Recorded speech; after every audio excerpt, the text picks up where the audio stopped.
Tahukah kamu, menjaga lingkungan bisa jadi ibadah loh, bukan cuma sholat dan puasa. Merawat bumi juga bagian dari ketaatan kepada Allah. Karena menjaga lingkungan bisa jadi ibadah, mari kita belajar tentang fikih lingkungan. Istilah fikih lingkungan hidup atau fiqhul bi'ah terdiri dari dua kalimat majmu', mudhaf dan mudhaf ilaih, yaitu kata fiqih dan al-bi'ah. Secara bahasa, fikih berasal dari kata faqiha, yafqahu, fiqhan, yang berarti al-ilmu bisyai'i, pengetahuan terhadap sesuatu, al-fahmu, yang berarti pemahaman. Fikih lingkungan atau fiqhul bi'ah adalah ketentuan-ketentuan Islam yang bersumber dari dalil-dalil yang terperinci tentang perilaku manusia terhadap lingkungan hidupnya dalam rangka mewujudkan kemaslahatan penduduk bumi secara umum dengan tujuan menjauhkan kerusakan yang terjadi. Prinsip-prinsip dasar fikih lingkungan dalam Islam. Yang pertama, tauhid atau keimanan kepada Allah. Tauhid mengajarkan bahwa segala sesuatu di alam semesta adalah milik Allah Subhanahu wa taala. Manusia hanya diberi amanah untuk mengelola dan menjaga ciptaannya. Firman Allah dalam Al-Qur'an,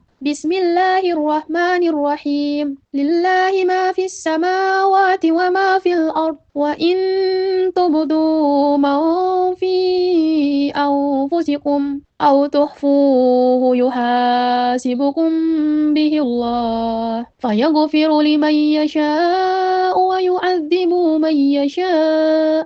Wallahu ala kulli syai'in qadir.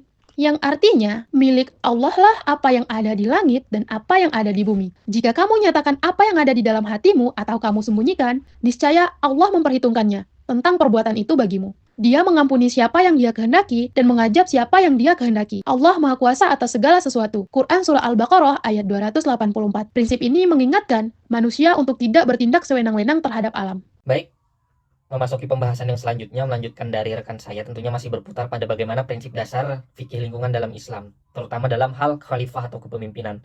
Sebagai manusia juga disebut sebagai khalifah, yang tentunya memiliki tanggung jawab moral dalam menjaga keseimbangan lingkungan atau ekosistem kita. Bagaimana sih misalkan ketentuannya, apakah kita harus melakukan suatu pembaharuan dan lain sebagainya? Sebenarnya simpel saja.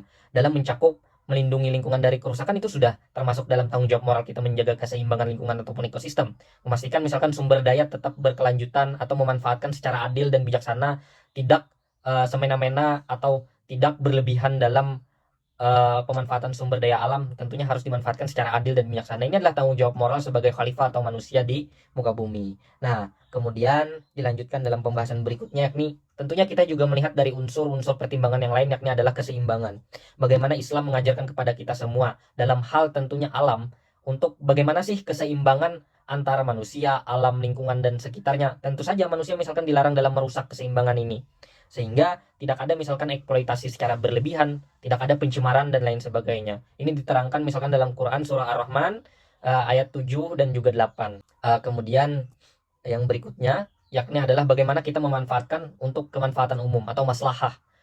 Sebagai tindakan manusia misalkan terhadap alam, bagaimana kita bisa membawakan manfaat untuk generasi yang mendatang, atau dalam istilah lain berkelanjutan, sehingga generasi mendatang juga tetap merasakan kemanfaatan ini, kemanfaatan dari lingkungan yang kita manfaatkan sekarang. Bagaimana prinsip kita mengutamakan keberlanjutan dan juga kelestarian lingkungan, sehingga menekankan pentingnya untuk kemaslahan umum atau kemaslahatan manusia dan juga alam dalam pengambilan keputusan berkaitan dengan lingkungan hidup. Seperti yang dijelaskan sebelumnya, sebetulnya berkaitan antara satu hal baik itu kepemimpinan, keseimbangan, kemanfaatan umum, sehingga satu hal dan hal yang lain itu saling melengkapi dan juga berkesinambungan. Sama halnya dengan yang sebelumnya, bahwasanya misalkan kita tidak boleh mengeksploitasi secara berlebihan, sehingga kita menerbitkan misalkan kemanfaatan umum, memunculkan kemanfaatan umum untuk generasi yang sudah kita. Kemudian dalam hal yang lain, apa unsur-unsur yang lain? Tentunya kita juga perlu melestarikan sumber daya alam ataupun menanam pohon dan menghijaukan lingkungan. Itu salah satu contohnya saja.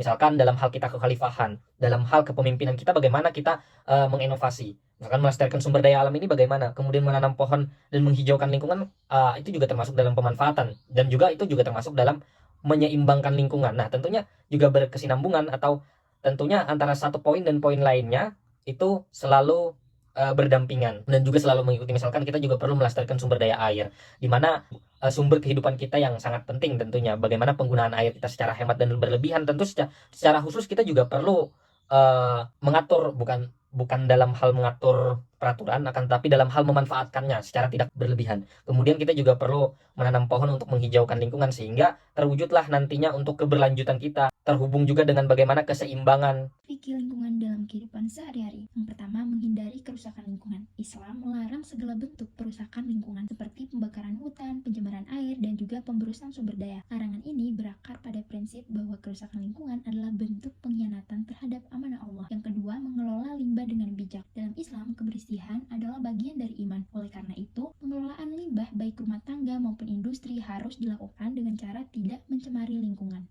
Pelestarian lingkungan dalam Al-Quran. Melestarikan lingkungan hidup merupakan manifestasi keimanan, dan janganlah kamu membuat kerusakan di muka bumi sesudah Tuhan memperbaikinya. Yang demikian, itu lebih baik bagimu jika betul-betul kamu orang-orang yang beriman. Quran Surat Al-A'raf ayat 85. Merusak lingkungan adalah sifat orang-orang munafik dan pelaku kejahatan, dan apabila ia berpaling dari kamu, ia berjalan di bumi untuk mengadakan kerusakan padanya, dan merusak tanaman-tanaman dan binatang ternak, dan Allah tidak menyukai kebinasaan. Quran Surat Al-Baqarah ayat 205.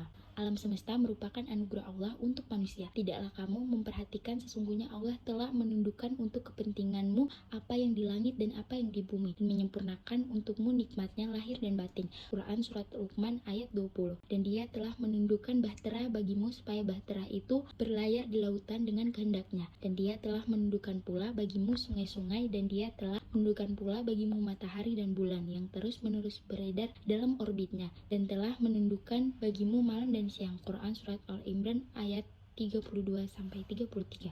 Konsep fikih lingkungan pada hakikatnya adalah konsep aturan-aturan yang dirumuskan oleh Islam dalam rangka mengatur pemanfaatan yang berorientasi pada kelestarian lingkungan sesuai dengan tuntutan Al-Quran dan hadis. Hubungan manusia sebagai khalifah di muka bumi terhadap lingkungan hidupnya harus berdasarkan atas asas pemanfaatan yang benar dan menghindarkan kerusakan dan kesadaran akan pelestarian lingkungan hidup. Sebagaimana yang sudah digariskan oleh fikih Islam, perlu ditanamkan kepada setiap pribadi muslim dan menjadi tanggung jawab bersama. Kita tidak bisa ibadah khusyuk kalau bumi rusak, maka menjaga bumi adalah bagian dari ibadah. Mulailah dari diri sendiri, tanam pohon, hemat air, buang sampah pada tempatnya, karena bumi juga butuh disayang, bukan dirusak. Bumi juga punya hak kayak kita.